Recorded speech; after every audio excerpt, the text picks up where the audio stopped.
Hotep à tous, bienvenue sur la chaîne des panafricanistes par essence, par conviction et par excellence. Celle des citoyens kémites par nécessité et obligation de combat.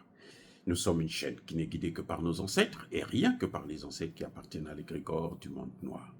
Par conséquent, nous ne croyons en aucun dieu venu de l'étranger.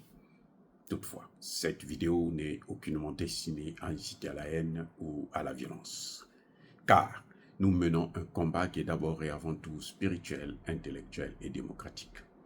Ensuite, il est politique, géopolitique et géostratégique.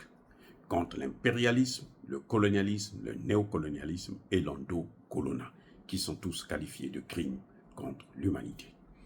Nous menons ce combat sur la base du principe fondamental que nous avons hérité de nos ancêtres kémites, qui est celui de la Mahat, c'est-à-dire solidarité, vérité et justice.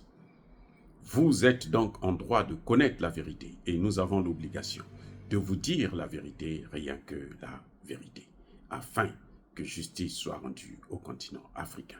Et ça, c'est notre modeste contribution dans cette noble lutte en faveur de la souveraineté, la dignité, la solidarité et l'unité africaine. C'est exactement ça que nous appelons le panafricanisme. Bien-aimés frères et sœurs,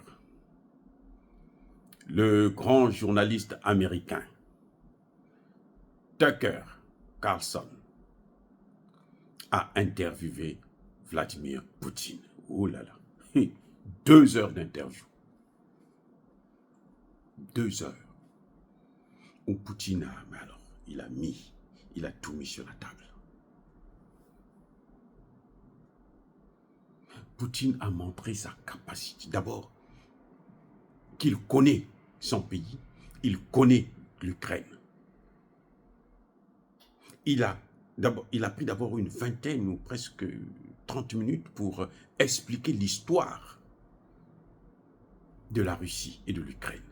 Comment la Russie a été créée, comment l'Ukraine a été créée, de toutes pièces.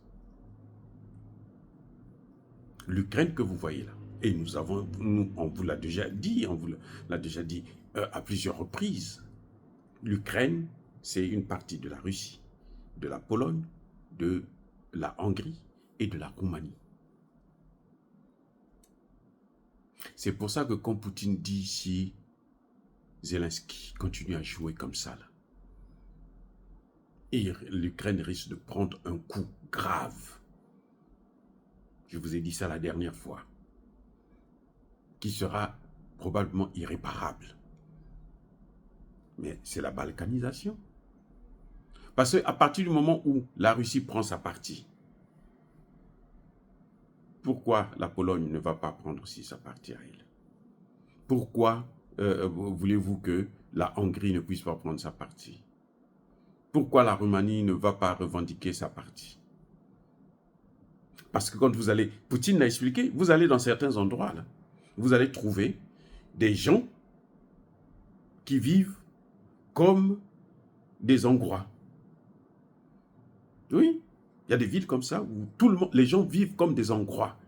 La culture, la manière de s'habiller, tout comme les Hongrois.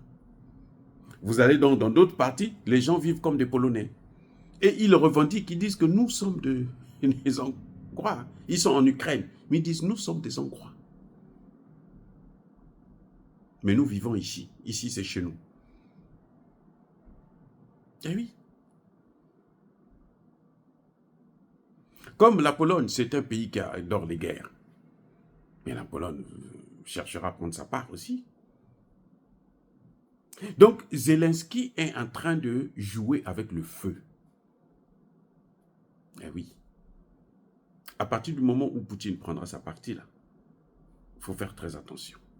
À moins que l'OTAN puisse garder la partie de la Roumanie et de la Pologne. Parce que la Hongrie peut aussi prendre sa partie très facilement, puisque la Hongrie s'entend maintenant avec la Russie.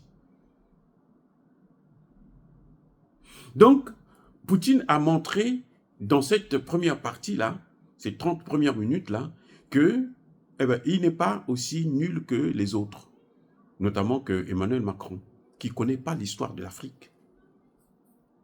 Eh oui, quand Sarkozy vient dire que l'Afrique n'est jamais rentrée dans l'histoire, il faut dire c'est un con. Plus con que lui, il n'y en a pas, ça n'existe pas. Poutine est en train de leur montrer que non, quand tu arrives à ce poste-là, il faut être intelligent. Il faut connaître l'histoire de ton pays et des autres pays qui t'entourent, ceux avec lesquels tu es en collaboration. Les Français ont même ignoré qu'ils nous avaient pris en esclavage.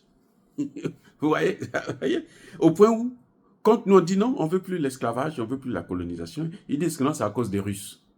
Ils pensent que nous, on ne souffre pas. Donc, on doit continuer à rester sous domination et souffrir. Vous voyez, c'est-à-dire que Poutine a donné là une leçon, mais alors, mais c'est intelligible, ça. C'est-à-dire que ça restera dans les annales.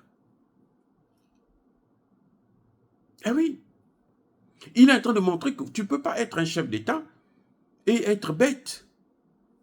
Comme Macron l'est, regardez, à cause de ces imbécilités, on voit que la France, à cause des imbécilités de ses dirigeants européens, ils ont bousillé leur économie, alors qu'ils avaient l'intention de bousiller l'économie russe. C'est leur économie qui est complètement chamboulée, quoi. Tout est parti. Donc, il a été critiqué, le pauvre. Le journaliste a été alors sévèrement critiqué. Mais sa vidéo, là, au moment où nous parlons, là, elle compte déjà plus de 100 millions, pas plus de 100 000, plus de 100 millions de vues. Les Américains ne font pas les choses à moitié. Hein. Plus de 100 millions de vues. Parce que le contenu... Mais Poutine, c'est un cerveau, c'est une bibliothèque. Quand il vous parle maintenant de la crise, là, la Russie et l'Ukraine, bon, il y a pratiquement tout, on vous avait déjà tout dit. Les États-Unis ont menti qu'ils ne devraient pas élargir l'OTAN. C'est d'ailleurs pour ça que Gorbatchev, que Yeltsin avait décidé de mettre fin au pacte de Varsovie. Parce qu'il croyait que si on met fin au pacte de Varsovie, eh bien, il n'y a que les États-Unis, donc ils n'auront plus d'adversaires. Alors, le monde aura la paix. Or, c'était faux. Parce que c'est ce qui a permis aux États-Unis de créer des adversaires, d'autres adversaires. Parce que les États-Unis ne peuvent pas vivre sans adversaires. Puisque s'il n'y a pas la guerre, l'économie américaine est en berne. L'économie américaine fonctionne d'abord à travers l'industrie militaire. Et l'industrie militaire est nécessaire quand il y a des guerres quelque part. C'est pour ça que les États-Unis sont de passer maîtres dans la création des guerres par proxy, dans la création des troubles. Ce qu'ils sont en train de vouloir faire en ce net moment au Sénégal, une révolution de couleur. On veut mettre le trouble, on veut mettre le feu pour que les Sénégalais entre eux se battent. Et eux, ça les arrange. Parce qu'ils peuvent maintenant piller, ils peuvent venir signer des contrats bidons pour dominer, pour s'accaparer de toutes vos ressources naturelles et se passer pour une grande puissance dite démocratique. Eh oui. C'est ce qui ne passe plus avec Poutine. Non seulement ils ont menti sur l'élargissement de l'OTAN, mais ils avaient voulu, la Russie voulait intégrer l'OTAN. Ils ont refusé. La Russie a sollicité les Européens pour dire, bon, on va mettre en place un système de protection, de sécurité collective au niveau européen. Les Américains ont mis leur veto pour que ça ne puisse pas passer. Et comme les Français et les Allemands sont des minables qu'on peut manipuler comme on veut, eh bien, le projet a capoté. Nord Stream 1 et 2, on vous avait déjà dit, qui a détruit Nord Stream 1 et 2? Mais c'est bien les Américains. Poutine le dit, il dit c'est vous. Oui, vous avez des preuves? Il dit, mais bien sûr qu'on a des preuves. Et il le démontre, il dit, mais cette technologie-là, pour l'avoir, là, il n'y a que les Américains qui ont cette technologie. Eh oui, il n'y a que les Américains qui ont cette technologie. Il dit, c'est pas possible de le faire. Et qui a intérêt à le faire? Mais c'est bien les Américains qui avaient dit qu'il fallait détruire l'économie allemande, l'économie européenne, les économies européennes, j'allais dire, afin que nous puissions prendre toutes leurs entreprises. Les gens disaient que Poutine n'était pas bien préparé, c'est pour ça qu'il a quitté Kiev, parce que la riposte était forte. Non, c'est pas que Poutine n'était pas préparé, c'est pas que la Russie n'était pas capable de prendre Kiev, puisqu'ils avaient entouré Kiev, ils étaient déjà dans Kiev. Mais ils sont reculés parce qu'il y a eu des accords. Ils ont traité avec négocié avec le gouvernement. Et c'est ce qu'ils voulaient. Et maintenant, le gouvernement de Kiev, de Zelensky, qui dit non, nous on ne peut pas signer ces accords-là. Si vous êtes là, c'est comme si c'est une signature forcée. Retirez-vous de Kiev, et puis nous on va signer. Quand ils se sont retirés, les Anglais ont dit non, vous ne signez pas. Les Américains ont dit non, vous ne signez pas. Voilà pourquoi Kiev a été sauvé. Sinon, la Russie prenait Kiev. C'est même pas comme disent certains experts français, hein, même Catherine Galacteros, là, que j'apprécie beaucoup parce qu'elle est aussi docteur en sciences politiques. Mais je dis, même elle, les docteurs en sciences politiques, mais aussi colonel de l'armée à la retraite, même elle a tapé à côté. Parce qu'elle disait, avec 100 000 hommes, on ne peut pas. C'est pas vrai. Poutine a reculé parce qu'il y a eu des accords. Ils avaient négocié et ils étaient prêts à signer des accords. La Russie avait déjà signé. Ils attendaient la signature de l'Ukraine. Et l'Ukraine avait posé des conditions. Vous vous retirez d'abord de Kiev et puis après nous signons. Ils se sont retirés. Kiev dit je ne signe pas. Et après elle a déchiré. On a fait un chiffon de toilette. Et voilà. Donc on nous a menti dès le début. Poutine a tout dit. Et nous, on vous avait déjà dit tout ça. Poutine l'a répété encore. Maintenant, personne ne peut mentir, encore dire quoi que ce soit. Les accords de Minsk étaient juste pour gagner du temps. Et ça, vous le savez, puisque Hollande et Angela Merkel l'ont dit ouvertement, pour montrer que ce ne sont pas des vrais États, ce sont des États voyous. C'est pour ça que moi, je reproche toujours à Tshisekedi de continuer à suivre des voyous. Des gens qui montent dans tout. Que ce soit américain, français, anglais, tout. Quand ils signent un accord, eh ben c'est valable quand ils sont en train de signer. Après la signature, là, cet accord-là n'a plus de validité. Et c'est l'esprit qu'ils ont donné aux Algériens qui veulent imposer les accords d'Alger au Mali parce que ça les arrangeait pour piller le Mali. Et regardez-moi encore d'autres bandits africains. Bon, eux, ils ne se considèrent pas comme africains, mais bon. Hein? Donc, c'est pour ça que personne ne voulait que ce monsieur puisse aller interviewer Poutine, parce qu'il savait que là, Poutine va donner des vérités. Maintenant, ils n'ont qu'à contredire. Les services de renseignement, écoutez bien, Africains, vous qui aimez toujours, non, on va, qui ne croyez pas que c'est les Américains qui sont derrière le Rwanda. Poutine a démontré au président américain que non, mais c'est vous qui êtes en train de soutenir le terrorisme dans le Caucase. Poutine l'a dit. Vous êtes en train de soutenir le terrorisme dans le Caucase. Arrêtez avec ça. Le président américain lui dit, tu as des preuves? Poutine qui dit, mais oui, j'ai des preuves. Voilà les preuves. Vous savez ce que le président américain a dit à Poutine? Il dit, je veux aller leur botter le cul. Il parlait de son service, de la CIA. Je veux leur botter le cul. Il est parti. Il n'a jamais répondu.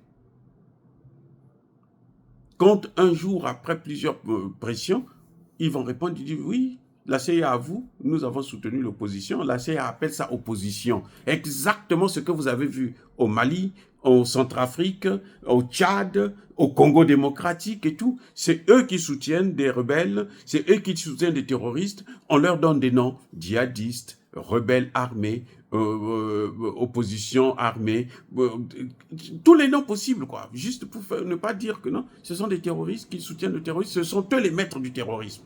Donc, en fait, le terrorisme dans le monde, ce sont les Américains eux-mêmes, avec les Européens. Monsieur Tshisekedi, écoutez bien, je vous conseille d'écouter Poutine. C'est comme ça qu'un chef d'État doit parler, dire la vérité. Si monsieur Tshisekedi, vous n'êtes pas capable de dire la vérité, vous n'êtes pas un chef d'État, vous êtes un moribond. Vous voyez même les Assimi Goïta, les petits-enfants, ils sont là, ils vous donnent des vérités, ils vous disent. Vous allez me dire que ce sont des militaires, ils n'ont pas peur de la mort parce qu'ils côtoient la mort tous les jours, mais quand même, en tant que chef d'État, là, vous devez apprendre à dire la vérité. Assimi Goïta nous a dit ici là que la France, là, l'a appelé, elle nous a proposé 3 noms. On lui a fait quoi? On l'a tué? Traoré nous a dit que, mais écoutez, nous, quand on veut acheter des armes chez eux, ils ne nous vendent pas des armes. Ils nous ont bien dit, on ne vous vend pas des armes létales. Donc nous, on peut vous vendre seulement des bâtons. On ne peut pas vous tuer des armes qui peuvent tuer les terroristes qui sont nos partenaires. Traoré a été tué? Non. Alors pourquoi vous, Tshisekedi, vous n'êtes pas capable de parler, ne serait-ce que parler, pour que les Congolais écoutent, pour que l'Afrique puisse savoir ce que vous avez comme problème, pourquoi vous n'intervenez pas? Vous ne pouvez pas signer des accords avec la Russie.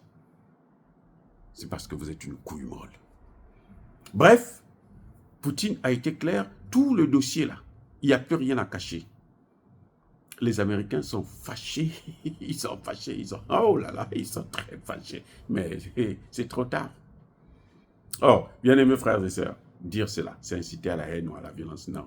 Yaba, colère, veille, Yamalem. Encore une fois de plus, soyez bénis. Je persiste et je signe. Soyez abondamment bénis par le Dieu de Kémit et par nos ancêtres fragilisés.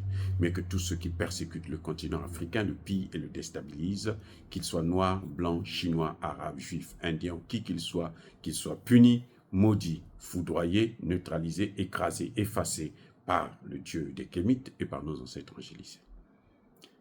Vive l'Afrique éternelle, j'ai dit et j'assume.